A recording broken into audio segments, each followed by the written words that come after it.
Hi there. Welcome back to the Real Film Chronicles podcast. As always, I'm Nathan. And I'm Brian. And in this week's very special episode, we're going to be taking a look at a little film called Extraction 2. Ooh, the latest Netflix action film. I know how much these Netflix movies mean to you, especially coming off of... I mean, I'm just going to get this comparison out of the way right off the bat, because I think we're going to talk about it a few times. This is like The Gray Man left such a bad taste in our mouths. And we have an episode on it. We talk about it. You know, $200 million budget, this mediocre action film from the Russo brothers. And now we're back here with a sequel, no less, to the first Extraction movie. Also, this written by one of the Russo brothers, at least, and produced by both of the Russos. So there are some like ties in comparison that can be easily made here. But like the first Extraction movie came out a few years ago, like 2020, you checked it out, obviously. 2020 is like, what did you think of that? Like, do you remember what rating you gave that thing? I don't, but I'd be willing to bet dollars to donuts that I gave it somewhere either in the range of 3 to 3.5 stars out of 5. Pretty respectable. I thought it was, again, it was pretty solid. The pros for the movie, I think what was really selling the movie were the stunts and the fight scenes and the choreography. It was directed by Sam Hargrave, who directed the second one as well. He has a background. He's a stunt coordinator, and the only feature films he's directed have been Extraction and Extraction 2. And really, Extraction 2, you could really tell the best part of the movie was the stunts and the fight scenes. You could tell it's like, oh, here's a director, comes from a stunt background, working with stunt teams, working with the actors, and basically saying like, what's some really cool stuff that we can do to showcase, stunt people's abilities. And that part of the movie certainly paid off. That's, I think, part of the pedigree of the first and second films, and part of the selling points for those movies is the action, the fight scenes. And in Extraction 2 specifically, the first one I haven't had a chance to rewatch recently, so I can't remember. I know there were a couple pretty cool shots, but this one, it felt like there were quite a few pretty long takes that needed to be extremely well choreographed, which we'll get into later. But I feel like those were the scenes and those were the elements of the movie that really sold the movie for me. The kind of story and background with the characters and everything, that kind of fell a little flat and felt like almost like, I don't know, it's going to sound bad. I don't mean it necessarily in a negative way, but Extraction and Extraction 2 feel like the poor man's John Wick or poor man's Mission Impossible, where it's like the Mission Impossible franchise and the John Wick franchise have like the story and the character and the world building behind it. It feels like they put a lot of care into that. And Extraction 2 feels like all that's kind of pared back and it's just the stunts and just the action, and the characters I don't really feel that same connection to. The story is pretty forgettable as well. What are your thoughts, Brian? Yeah, like I don't remember the story in the first Extraction at all. I mean, the title says it all. It's like they're extracting people, and that's literally all you need to know about this. And the sequel is no different. It's like the concept of it is so simple and so basic. Did you remember his two buddies there? I think they were brother and sister. I forgot them entirely from the first movie. Yeah. Like this, Extraction 2 also relies on you heavily kind of remembering things from the first movie, which I did not. Yeah, no, I didn't remember any of the characters from the first one. I gathered because the movie kind of starts out and they, I can deduce that these people were in the previous movie and, they had their adventure together, but it's like, it didn't really matter, I guess, in the sequel. But the first one, there were no Simon Pegg or Ving Rhames for sure. Yeah, and that's the thing. Like, they're not as memorable as those Mission Impossible characters. I mean, to be fair, like we've had like 4 or 5 movies of each of those, with all those characters. Like Ving Rhames has been in every single one of those movies, but like at least the characters are more interesting there. And I also love like the John Wick comparison has to be there because it's also directed by Chad somebody. Chad, yeah. I can't remember the last name right now, sorry. And also with a huge background in stunt work, and that stuff shows through. And instead of like Mission Impossible 2, where very clearly Tom Cruise is the motivator to do all the stunts, and he wants to do everything himself. It's like John Wick and Extraction are filmed by stunt people and from that background, and it's like everybody's involved in the stunts here.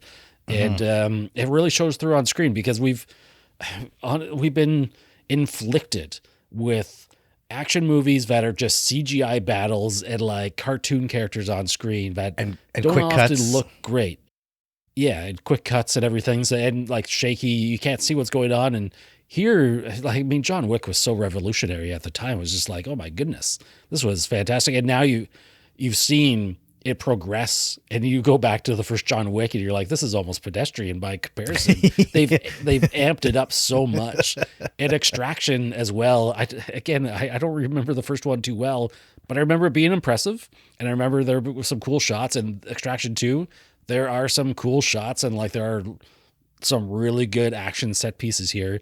And I think as the movie sets out to be a very simple, like action first thriller, I think it honestly like really succeeds at doing that, and was worth a watch for sure. I mean, if we're going to get into spoilers and stuff throughout our discussion on the episode, so if you haven't seen the movie, definitely check it out first before proceeding down this path with us. But geez, man, like this is the Netflix model too, where it's like I just don't even know these movies are coming out until a week before they hit, right? And it's like, ooh, an Extraction 2. I was kind of excited for this. Like, I was more excited for this than I am half the movies that were coming in the theater recently. I mean, the theater has been like rife with all, comic book stuff and like revisiting old heroes like Indiana Jones, and it's just like this just kind of felt refreshing again. And boy, that's I don't know if that's a good or bad thing, because we've really derided like Netflix and their movies in the past, right? Like they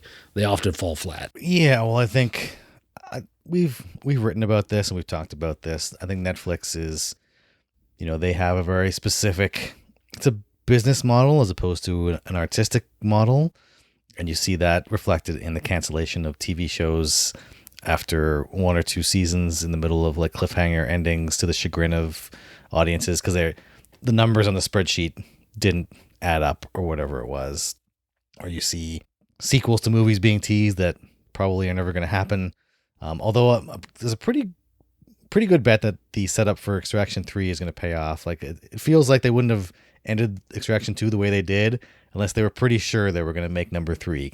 Well, I wanted to address that too, because I don't want to derail what you're saying if you want to finish your thought. No, go ahead. I was just going to say, like, they bring in Idris Elba at the beginning and end of this movie as like the handler, right? And very clearly, Nick Fury. Yeah, it's just like very clearly there's an Extraction 3 planned. And then you go on IMDb and it's already been announced. It's in development right now. Yeah. But also I was reading that the Russo brothers kind of look at this as another cinematic universe they can build, not necessarily with Chris Hemsworth in every single movie, but like all the different characters. Like they mentioned like having possibly a movie with the origin, I think, with the brother, like there's the brother and sister combo there. Mm-hmm. And I think an origin movie with the brother, and I could be mistaken because I'm reading these articles, I see the names. I don't remember the character names in this at all, except for our main hero, Tyler Rake. I mean, his last name is Rake, right? Yeah. Okay. Yeah. His first name was Tyler. I was trying to remember. It's like some of the sound, I don't know. I think there was some issues with some of the sound on some of the scenes. But yeah, also they had like weird teases, like Olga Kurilenko was revealed to be his wife. But I was like, but she didn't really do much. But you don't bring in Olga Kurilenko into an action movie without the intent of having her do some action scenes, right? So like the third one, who's that? Olga Kurilenko? Yeah. I don't know. Do you remember? It was Oblivion. She was in Oblivion. Oh, okay. Oh, but so was his like real wife in Oblivion? Not yes. What the aliens set him up with. Yeah, exactly. She was wasted as the villainous Taskmaster in Black Widow. She was Taskmaster with like no lines of dialogue. Yeah, and Olga Kurilenko is like, she's one of those people. She's like incredible. She's a really good actor, but she's also got like the physicality to do the fight scenes, to do the stunts. You don't pull Olga into your movies or your franchise unless you're gonna give her some butt kicking to do. At least I hope so. But that was a nice little Yeah, I didn't addition. recognize her at first. And knowing that now, like that would add a different gravitas to the scene where they introduce her like 3/4 of the way through the movie. You're like, oh yeah, no, she's coming back for more later. That's exciting. Oh, Quantum of Solace. She was in Quantum of Solace as well. That's where a lot of people probably would have seen her. But she's got some high action chops. So that's why it's like, oh, but she comes in as the wife and it's like, okay, she's got to kick some butt in the next movie. But yeah, it's kind of weird how they set it up.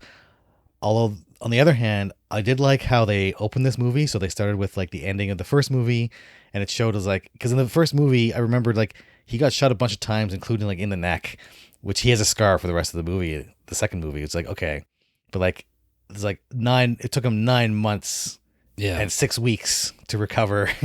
So essentially 10 months to 10.5 months to almost a year to recover. Is like, I'm glad that they acknowledged that as part of the story. That was a huge part of the story. It was like him like, oh yeah, I went through this battle in the first movie, saved this kid. And it's like, oh yeah, you enjoy your retirement. So you earned it, right? You did this thing, you went through hell, and now you can enjoy your retirement until he's pulled back in for one final mission. But it's like, it was nice to see. It's like, okay, that trend of, there was a trend of, action stars back in the day, they would actually take damage. The most obvious example being John McClane, but even Schwarzenegger and Stallone, like they weren't invincible supermen back in the day. They were, people can misremember a little bit in the grand scheme of things. Yeah, I'm giving Nathan a look. I'm thinking of Commando in my head with Arnold. Right, but Commando at the end though, he gets shot in the arm and he's fighting the last bad guy one-handed, right? So they're taking out scores of bad guys like everybody does, but they're also not afraid to show vulnerability. And they're like, oh, I'm taking damage. I'm going to get hurt. And there was a swing away from that. And it's coming back now. So I'm glad to see that in this franchise, like, oh yeah, people are getting stabbed and they don't just like shrug it off, or people are getting, they're falling down quite a ways. And like, oh yeah, it knocks the breath out of them and they can't just get up right away. Right. Like Chris Hemsworth was like, kind of on the ropes in a lot of these fights against guys who were beating them with wrenches and other devices. Well, it was used successfully at the beginning when, you show him recovering and how long it takes for him to recover. And it's like, he's going back into the field and doing this new extraction. And, he might not be at the top of his game in some of these scenes, and he's getting his butt kicked here and there. It just adds to the tension of it as well. And now knowing that they're going to possibly make a whole bunch more of them, it's like he could possibly just like die in the next movie, and they could just continue on with some other people or something. It's just I don't know about that. I mean, I don't know if I'm on board for that. I think like a nice trilogy, like it's got a nice round.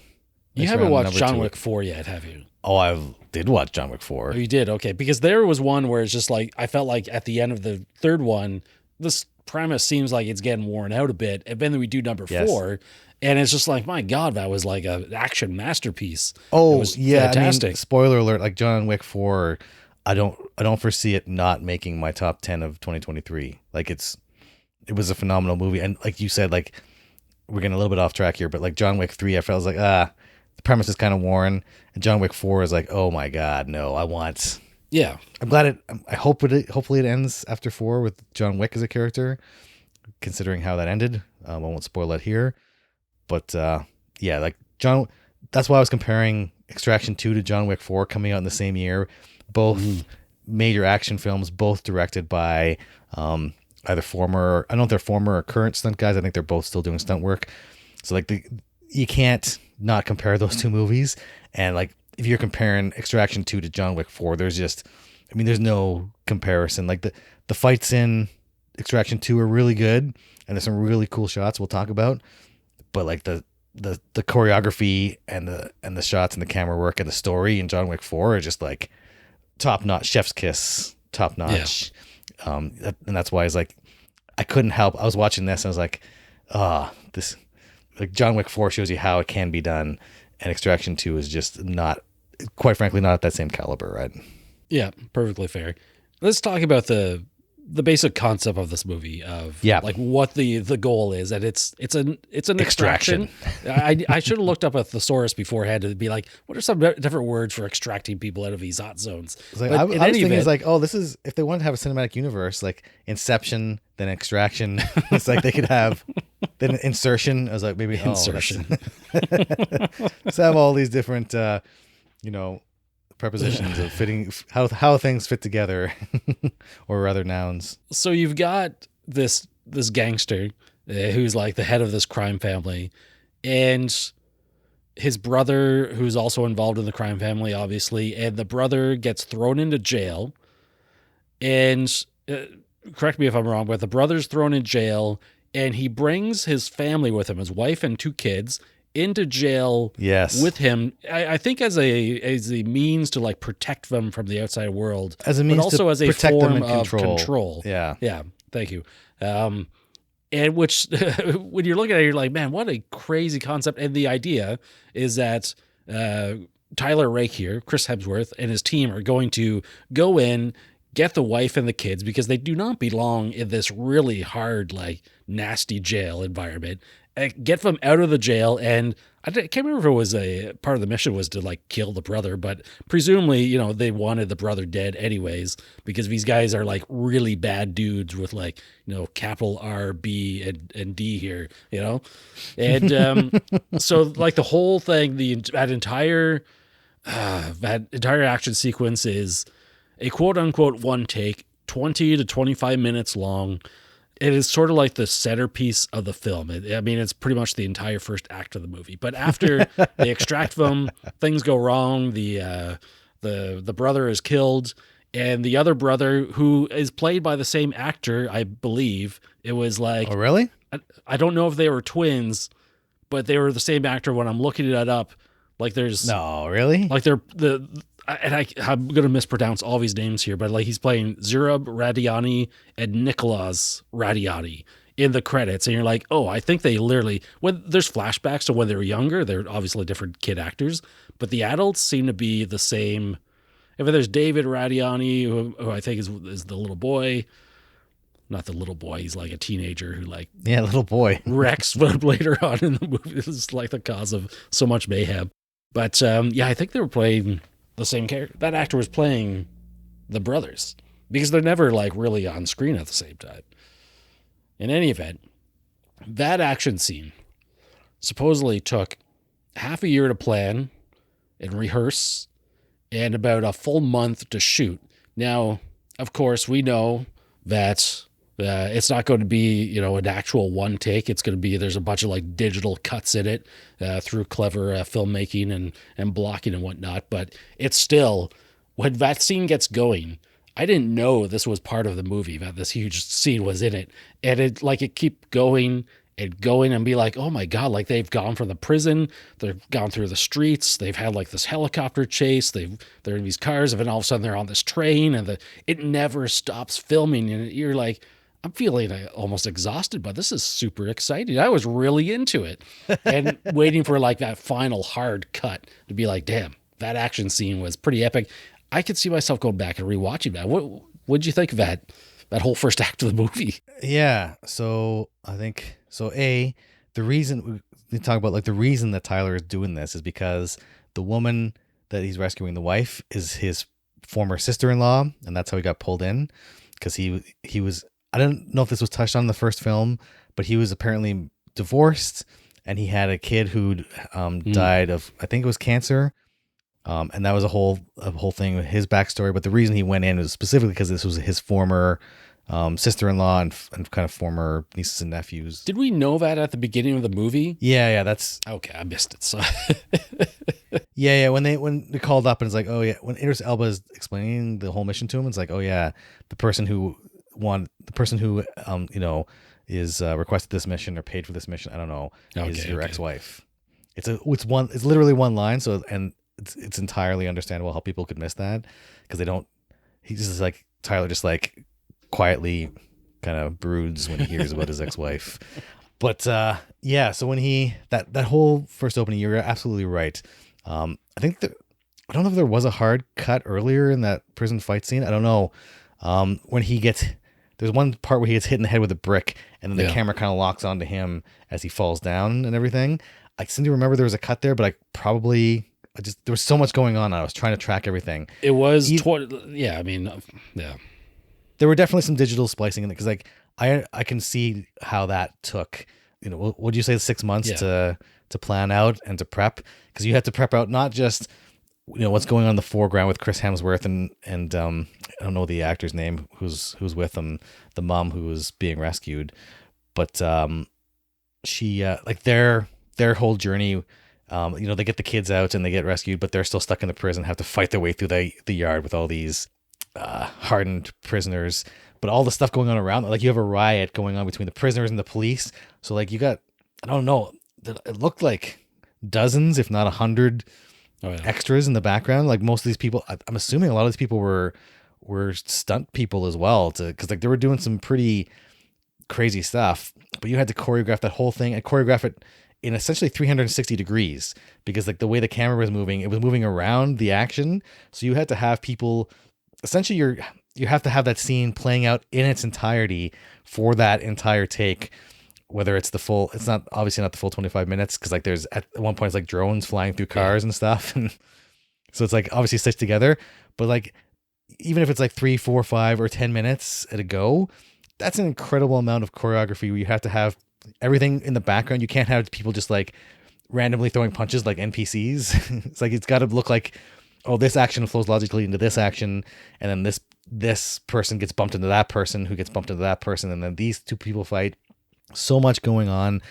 It almost begs a second watch.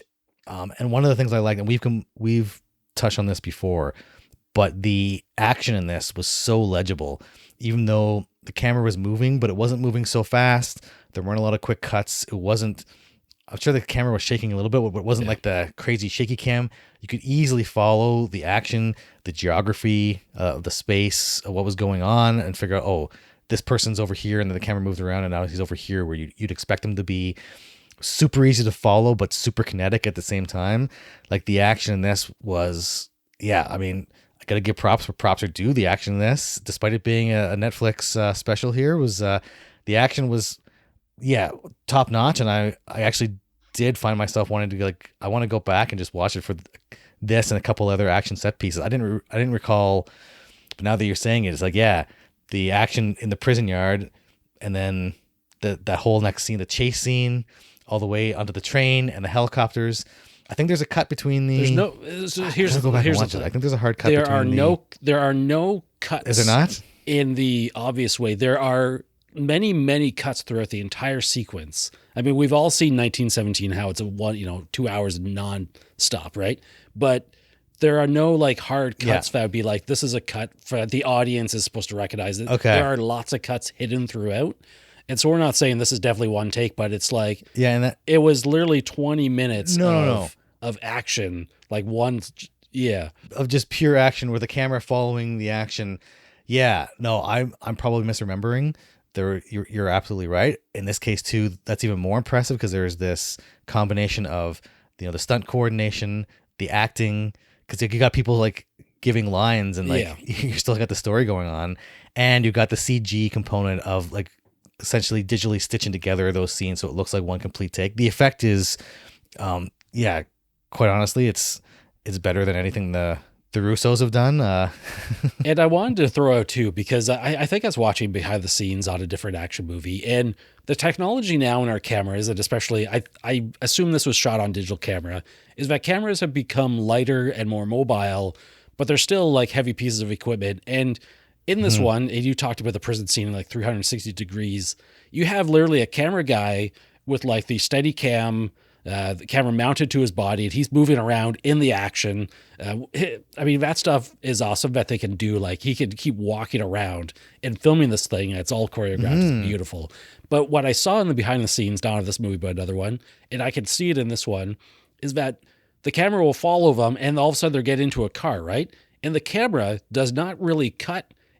They're physically handing the camera off between the guy outside into the car. Like there'd be somebody else taking it, and they'll actually change the mounting of the camera mid-shot now in a lot of movies because I think the cameras have become versatile and like mobile enough, right? And right, and there's still going to be cuts here and there because I think these things. I don't know. I wonder how long a film camera lasts on batteries in a situation like that, right? Because it's just like I don't know. Like they're shooting all these frames. It's fantastic. You just get an extra long extension cord and plug it in. You're fine.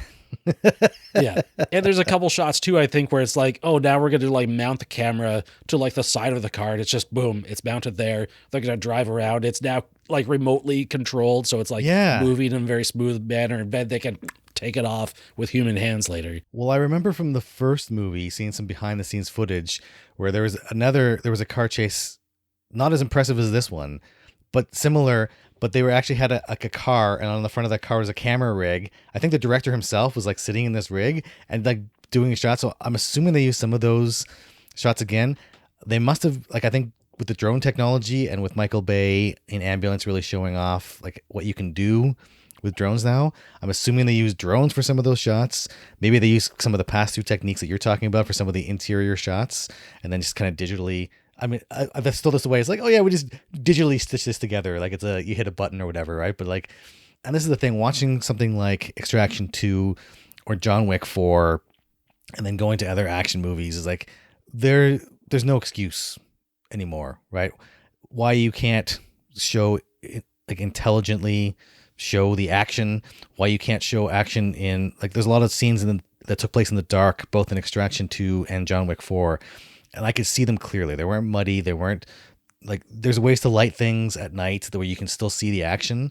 Like, these movies really are the pinnacle. Like, just taking away any excuse that any other movie has. Like, there's no excuse why you can't take some of your $200 million budget, hire decent stunt coordinators, and actually listen to what they're telling you. Yeah, like, I do have to give props. Like, Extraction 2, in terms of action, other movies need to watch this and take note and see, like, this is what's possible. You don't have to do exactly the same things as they did. Obviously, I want to see variety, but like, this is what's possible. Don't give me this nonsense now. You have $100 million budget, $200 million budget. You can't give me, whatever it was, Wonder Woman 84 and the nonsense. Well, honestly, right? It's brutal because like action movies, we've grown up with action movies. We've seen them evolve and we've seen what they've turned into. And you see these trends, and it's really fascinating because there was a time that I think happened after Jason Bourne, the Bourne Identity, whereas like all of a sudden action movies now are going to be not these super huge dudes. They're going to be like mobile, agile guys like Matt Damon. They're going to be physically fit, but it's like they're going to be doing these stunts, and that's where it kind of introduced like a lot of the crazy camera work with the fast cuts to be like, you can believe this guy is getting beat down with like a phone book or whatever he's using. And then like taking, and then they use those same techniques later on in like Taken to show that Liam Neeson can do like jump over a fence in 15 cuts. And you're like, what happened to our action movies now? And then we go into CGI, and now we're back here with like these actors like Chris Hemsworth. I don't know what his stunt background is, but he must be doing well. And it's like, I feel like he's doing the stuff. He's actually doing the stuff though. He's doing the fighting himself. You can clearly tell it's him. It's not CGI on some other dude's face. And I think that's what body. John Wick really brought it forward is that Keanu Reeves is actually out there. He's learning how to handle the gun. He's learning how to do the moves. He's doing the roles out there. Chris Hemsworth, he's going to be doing the same thing in this movie too. And it's like, I love that they're allowing these guys to do their thing, like the stunt guys be directors and handle like all the action scenes. It really shines on screen. It's really fun to watch. You can show guys like, I know Tom Cruise is obviously notorious for doing his own stunts and his own fighting, but even like Jackie Chan with The Foreigner a couple of years ago, he's getting up in years, but he doesn't need 15 cuts to jump a fence. You can tell that it's Jackie Chan still doing these stunts. So like you need to get the people who are right for the roles, who have the capabilities and the skill sets for that.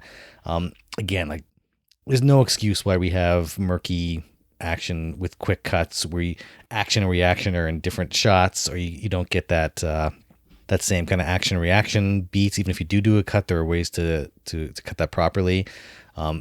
Extraction 2 and John Wick 4, really, this is the year of, well, John Wick's been doing this since this is the first one, but like really just raising the bar in terms of what can be done with stunts, what can be done practically, and where to use CGI to fill in those gaps for things that can't be done practically, or to really enhance those practical stunts and practical fighting, right? Here's where I'm upset.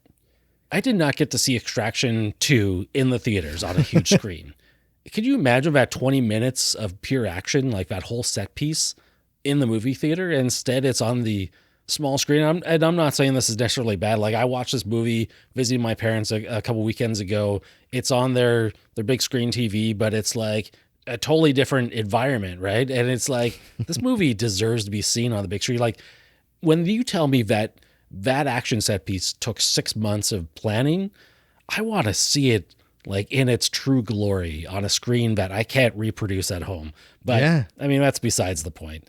How was the rest of the movie? Like the plot, the characters, did any of that really like have any relevance to the movie at all? Unfortunately, not the same way or the same degree that like the John Wick franchise, even number 3, which I think was the weakest of the movies in terms of like story wise. It still was like there was characters and there was world building, and this one felt like Extraction and Extraction 2. I may be misremembering Extraction, but like Extraction 2 really felt like almost like a stunt person's highlight reel, right? It's like, let's just do as many cool stunts as we can. There was that other fight with the main bad guy where they're on the glass roof there, and that was pretty cool and that was pretty unique. And then of course the ending fight when he's going to the airport, just blowing stuff up with his magic gun there that blows up his anti-aircraft magic gun. There's a couple of grenades and that airplane's blown up. But yeah, like some of the other characters, was it his main second in command there, Nick Khan, was played by, I apologize for this if I mispronounce this, which is a good bet. Golshifteh Farahani. I don't know. I can't remember her character from the first movie, but I really liked her in this one, and I especially liked her fighting scenes, especially on the train. The train one was really good, showing how here's a woman who's obviously not as big and physically strong as the people she's fighting, and she wins against them, but it feels plausible, right? Where she's doing things like, taking the knife up close and like cutting their arm, cutting their leg. So it's like reducing their mobility, but she's also taking hits. She's getting stabbed. She's getting punched in the face. She's getting thrown around. She gets back up again. I loved her kind of screaming and grunting, showing like the physical exertion of what she was doing. Like, I'm really impressed by that actor. I would like to see her in more stuff. Hopefully she gets a chance in some more, bigger name action movies. Add her to the John Wick franchise and get her on the big screen, like you said, Brian. But I really appreciated that they took the time to think this out, where it wasn't like the magic powers of somebody, like a 120-pound person punching a 240-pound person and sending them flying. It's like, no, like it felt like actual physics still applied, or a variation of physics from our world still applied in the Extraction 2 world.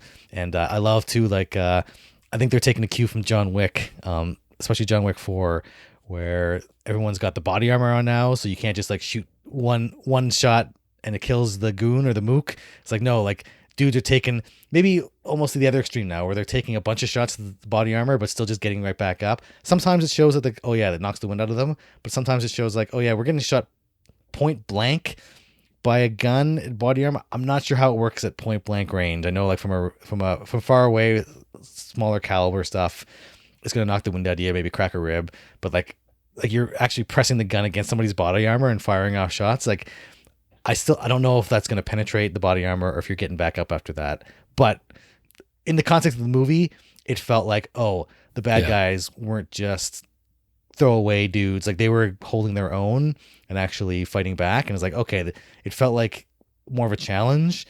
And I really appreciated, the thought that went into even those little character moments, right? Yeah, there was the the assault on their they were in like a high rise of some sort. Precinct 13. And after the whole thing, they dispatch of all these bad guys. They lose one of their own, and they're like debriefing the bad guy boss, and he's just like, "We lost 10 men in that assault," and I'm just like, "That's it, 10 men?" Yeah, like, man, right? Because it felt like more, right? Fights kind of like felt like it was a hard-earned victory, and the bad guys were getting back up. They were getting back up, and they were showing up, and they were relentlessly chasing them because they were armored up and they still had the abilities. And it's like that was a nice touch. It wasn't just like 50 guys for one of theirs. Yeah, exactly. There was one issue I had with the fighting. There was one dude in particular, this big, hulky looking tank dude. He was super big. And it's like, oh, they're going to build it up. So like Hemsworth has to go up against this guy. And he's going to get his butt kicked. But he goes in against Miss Khan there. And she just shoots him in the face and he falls over. It's like, oh, they were building this guy up to be like this big, kind of heavy. Yeah. It felt almost like video game-esque, right? Where it's like, here's like a mini boss. It's like, I felt like we're going to get one of those kind of fights where the hero is like, who's usually one of the bigger, stronger guys, goes up somebody who's bigger and stronger, and he has to figure out a way using his smarts to beat the bigger and stronger guy. And it's like, no, he just gets shot in the face right away. It's like, oh, it's kind of like I was a little bit disappointing. These movies have to subvert your expectations in some way, right? It's just like you can't win them all, I guess. Yeah, but at least if they were going to do that, they should have played it off. They should have had like a little laugh or something. It was like, oh yeah, you should have worn your helmet or something. What about the guy who got his head crushed by all the weights? Yeah, that weight room fight. I love like the one scene. There was one fight scene. It must have been just in Chris Hemsworth's home gym or something. It's like, that's what I assume. It's like, let's just shoot a. Yeah, I'm in the middle of a workout, but let's shoot a scene in here while I'm working out. But yeah, like there's a couple scenes, and like he takes one of the weights and like punches a guy in the face and like crushes his skull. It's like, oh, that's horrific. Or on the one leg machine where he kicks out the support and the weights come down and crush the guy's head, and you can see the body twitching still. Like, yeah, there's some really inventive stuff where they're using the actual environment as weapons, and yeah, I think you can trace that history back to probably Jackie Chan is an obvious influence in all of his work, but also Jason Bourne, where like you had mentioned he was fighting with like a phone book or something, or using John Wick and the pencil, man. John Wick killed a man with a pencil. A pencil. Yeah, I think in John Wick 2 they do that a lot too. There was one fight with a book as well, I think in number 4 or number 3 where he kills a dude with a book. But yeah, I really appreciate that. Again, goes the thought and the care that went into the action scenes here. Where it's like, oh yeah, they really took their time and planned out, oh, if there were actual people in this actual location with these actual items around and in this actual environment, how would they interact with that environment? What would they do to get a leg up on their enemy, so to speak? I wish that was the kind of thought and care that was put into the script as well for the character development and the plot. Yeah.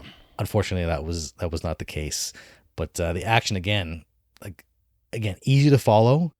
It was kinetic and it brought you into the scene, but it wasn't so. It wasn't too wild. There were no quick cuts.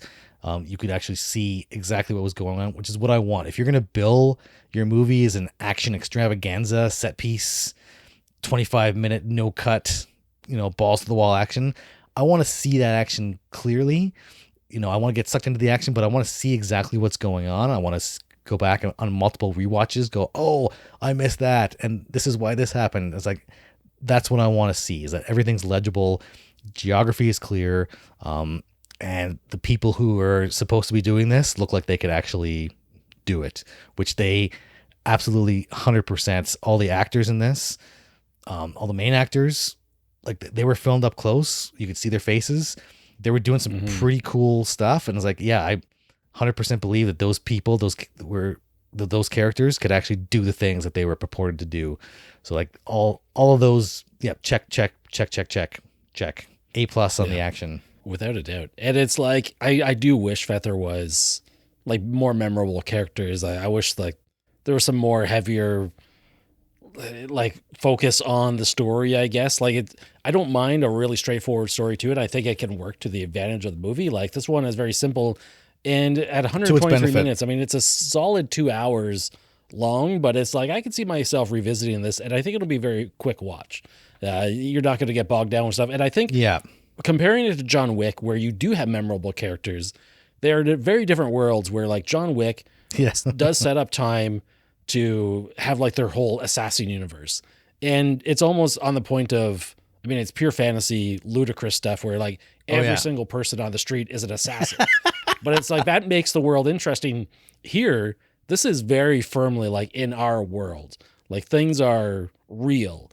And maybe as a result, it's like we don't get any of that fantastical element to it, where it's like this is a guy who is sort of like working off the grid a little bit. Like he's, you know, what he's doing.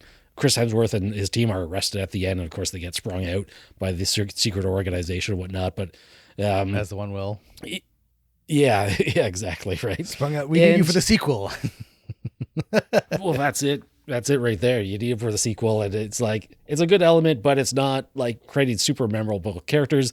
The Idris Elba showing up at the beginning and ending, like the Nick Fury, like just giving him a mission. I mean, it's kind of a trope, right? And that's where the film falters a little bit. Yeah, but I mean, does the action make up for it? Boy, that's all I could think about is the action. So maybe. Action. I mean, I was just thinking when you were talking about them being in prison at the end, I was thinking about Mission Impossible Ghost Protocol, where at the beginning of the movie, Tom Cruise is in prison, or Ethan Hunt, rather, Tom Cruise's character. But at one point, somebody says like, oh yeah, he's in there because he wants to be in there. He can actually get out anytime. And like, that was a little cool thing, was like, in this one, it's like, felt like, oh no, they were just in there and like, they were kind of screwed over and they had no agency of their own. I don't know. Like you're saying, maybe there needs to be a bit more of a heightened reality. I also think that, Tyler talked way too much. Whenever he talked, I don't know. It felt like that was the kind of character who needed to be really Spartan, and to be really kind of stoic, a little bit more John Wick like. Not necessarily exactly like John Wick, but I thought like some of his lines were just like they're pretty bland or pretty flat. I was like, when he was talking with his wife about not being able to be there with his son, like literally he was like he left to go on a tour in. I think he said Afghanistan, when his son was sick with cancer, and he admitted to his wife, it's like, oh yeah, I could have stayed, but I couldn't watch I wasn't brave enough to watch my son go through this. I wasn't brave enough. I wasn't strong enough to see my son die in front of me. And he left her to deal with that on his own. And he admits that to her, but she says something back to him, and he says something at the end where it's like, yeah, I couldn't, if he wouldn't have said anything and just had like, you can tell Chris Hemsworth can act. Let's put it like, there are certain action stars who can't necessarily emote. Chris Hemsworth, I gotta give him props too. This guy's the whole package. He can do the drama, do the action, he can do the comedy. But I felt like there was just like, if they would have cut his dialogue like a line or two sooner and just let him be silent, and mull it over, or when the son of the guy he killed, essentially his former nephew, or his nephew that could have been in another perfect world, is talking to him about this, like, you killed my father, and then he gives this speech, and then Chris Hemsworth, Tyler Rake, gives this speech to him about, oh, your father is bad and all this stuff. I think it would have been more effective if he just would have been quiet and just like his whole thing is like, he doesn't care what people think, that he can be that emotional punching bag for the boy as he's taking his emotions out. If they would have cut back his dialogue a little bit and made him a little bit more like, he's obviously a traumatized guy. He's gone through, his PTSD from his service overseas and the PTSD from, losing his young son to cancer. I felt he was talking a little bit too much, or he had just one or two lines, and the writing in this, some of the dialogue just felt like first drafty, if that makes sense. Whereas like they really could have had like somebody beside Joe Russo go through and do that's the thing, a run of the dialogue. Yeah, maybe like Joe Russo here, and maybe like his brother too. Like they're just maybe not very good writers, right? Like, I want to bring the conversation back to The Gray Man, which they also wrote and directed.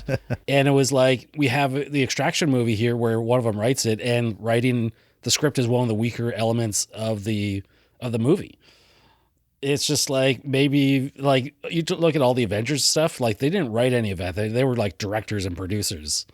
And that stuff, even if they were writing, would probably work better in as you said, like the heightened reality of the superhero world, where it's like it can make more sense, but like in this reality that's presented in this movie, it doesn't fit. Yeah, Anthony and Joe Russo, I know like they're being ragged on a lot. I hesitate to pile on them more. I'm trying to have genuine criticisms, but also acknowledge like they essentially got their start or their action chops filming episodes of Community, some of the paintball episodes of what they were known for, and they filmed it really, really well. And like the Avengers movies that they did direct, I think they did Winter Soldier and Captain America 3, and then the two, obviously, Infinity War and Endgame.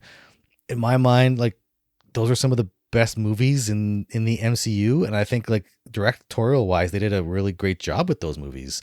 So it's not that I hate everything that they've done or retroactively go back and say, oh, the Russos are terrible. But like Gray Man sucked. It was really bad. And then some of the dialogue in Extraction 2 was just like, didn't seem polished enough, or just seemed a little bit too on the nose, or did it seem more like scripty as opposed to maybe organic. So I don't know if they're going through a phase, or maybe they had certain collaborators that they worked with in terms of writing that they didn't necessarily have on these movies that they had on the Avengers, or maybe Kevin Feige really is some kind of mastermind, and his influence and collaboration with them helped it out.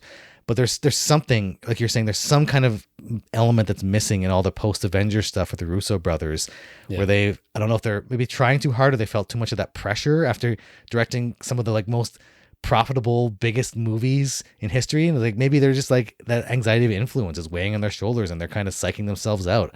I don't know, but something is missing in all the post-Avengers stuff with the Russo brothers, I find. Yeah. Like The Gray Man, Letterboxd average 2.7. Cherry with Tom Holland, they directed that in 2021, 2.8 average.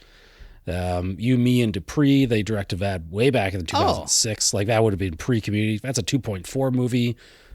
These are just ones they've directed as well. And then four Marvel films on top of that. You have Welcome to Collinwood in 2002, which is their highest rated non-Marvel movie, 3.1 average on Letterboxd. So it's just like, I don't know. It's definitely, I mean, movies we've talked about before are a big collaborative process. There's a lot of factors. It's like you could have an all-star producer, possibly like Kevin Feige. And here, I think with their success in the Avengers movies, they're given a lot of power to direct, produce, and even write these movies. And they're not... all right, yeah, The Gray Man was bad. I'm trying to say they weren't like super bad, but The Gray Man was really bad. Yes. All right? But like this is not really bad, but it's not terrible, but it doesn't have the same magic. I don't know. There's some key element missing here. In any event, going off of The Gray Man, like that movie cost $200 million to make.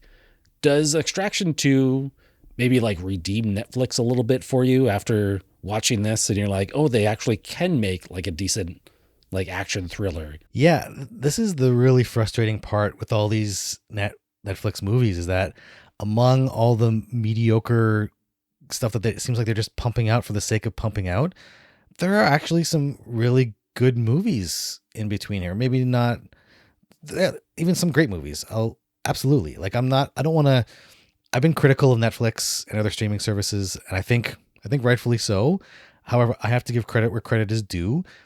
Amongst all the mediocrity, there are some kind of shining pearls. There are some diamonds in the rough in here.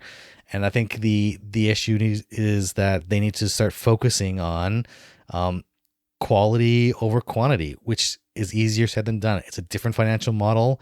I understand that as well, that it's a different world than the cable world and the movie world that came before.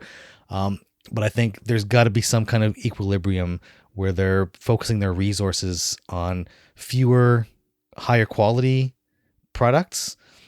Not products, I hate to say products, stories, movies, right? Fewer, higher quality movies and stories, and really putting the attention on that quality, maybe taking more of like, the golden years of the HBO, right? And taking that approach, we're going to sit down, like the focus has to be on the writing first and foremost, right? Get the best writers you can, give them time to actually workshop everything and make the pieces fit together, give it enough time to have the drafts, a lot of it too you'll see in big blockbuster filmmaking where they'll set the release date and then everything is working towards that release date instead of instead of starting at the beginning and like let's get the story down, and then we'll on top of that we'll make sure we have the right cast and characters. We'll make sure that if we need to film on location, we can film on location up obviously in front of green screen where like people aren't interacting with anything around them. Ant-Man Quantumania.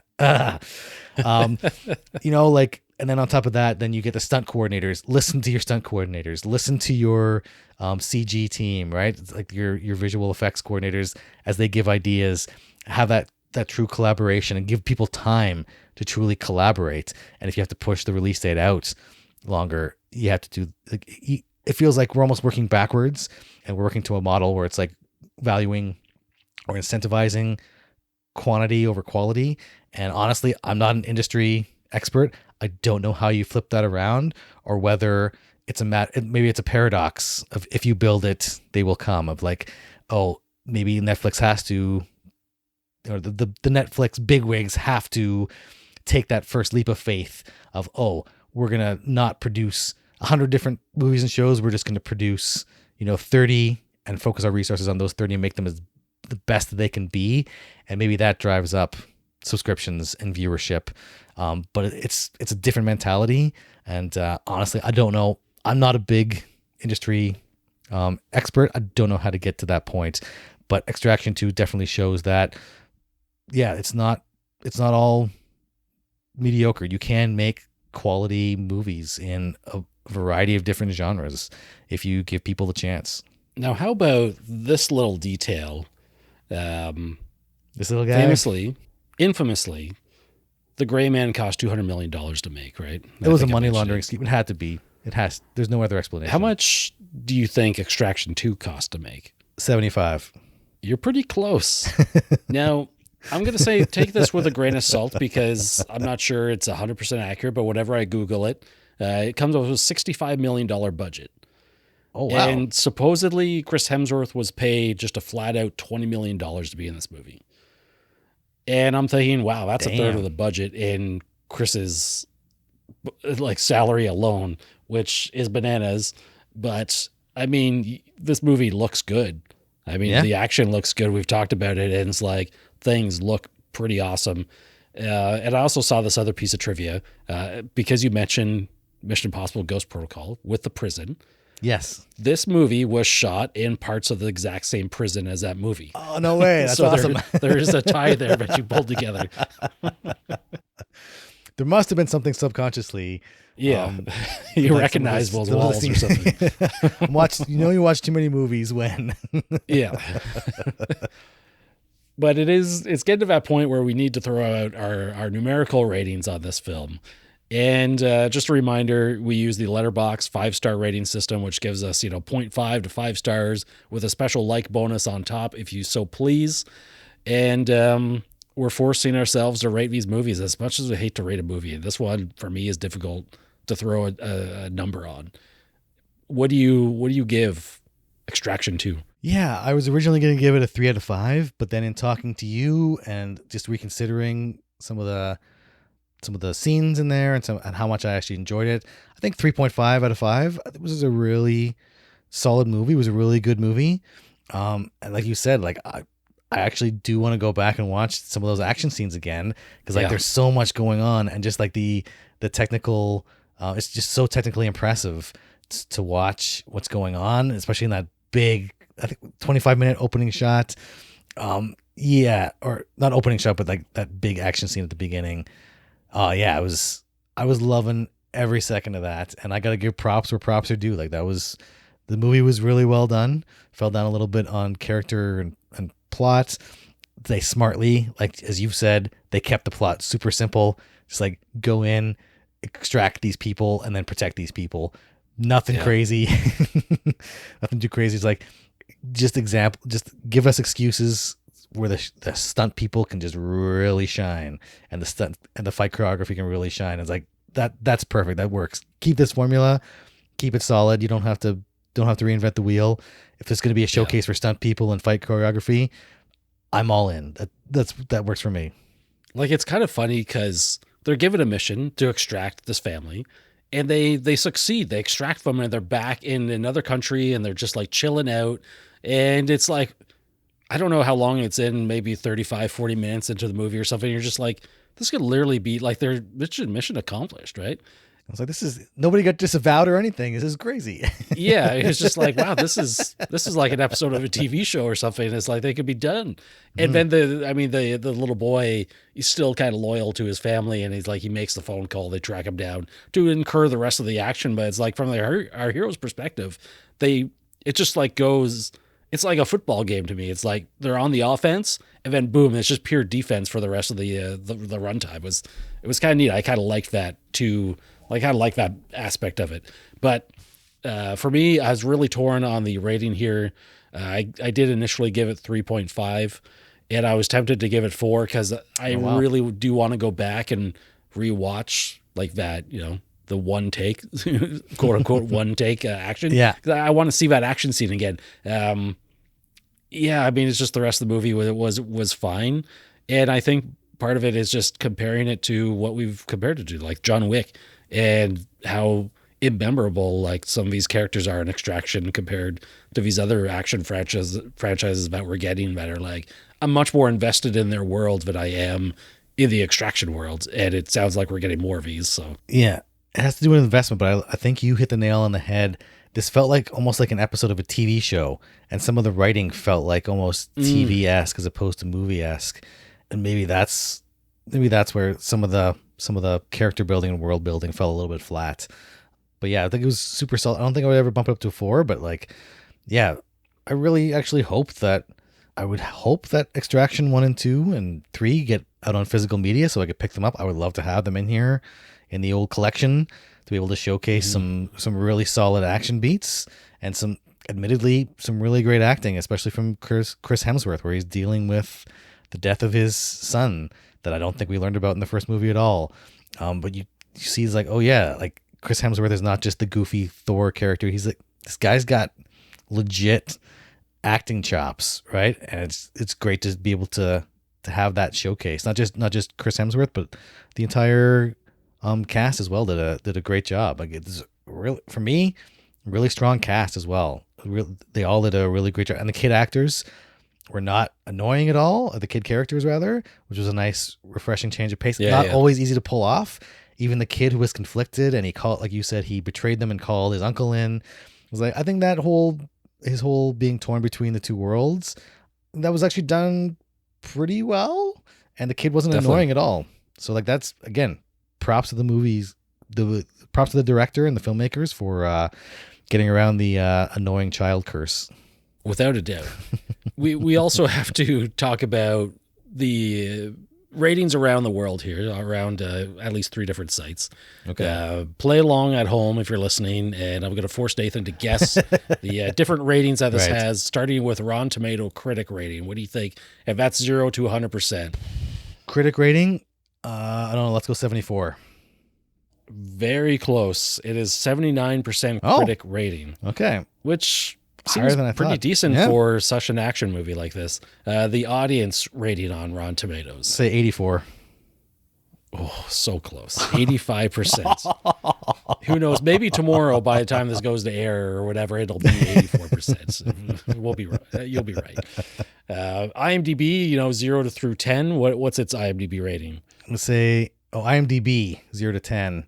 7.9. 7.1. Oh, really? Okay. And our preferred platform of choice, Letterboxd, 0 through 5, average rating. What do you think this is? 3.7. Ooh, that's too high. Too but high? Not too Really? high. It's 3.3. Oh, okay. A little bit lower than I thought it was going to be. Compared to the first Extraction, this has a 3.0 average rating on Letterboxd, so audiences definitely like this more. I gave the first Extraction 2.5 stars. Okay. Which I think is probably like that mediocre, safe rating. But I kind of look forward to watching these again. These will be these will be fun. Do you have anything else to add before we wrap it up for the day? No, I think we have it covered. If you have a chance, if you haven't seen Extraction 2, definitely recommend, if you enjoy action movies and you're kind of tired or burnt out on some of the negative action trends you've seen in movies recently, check this one out.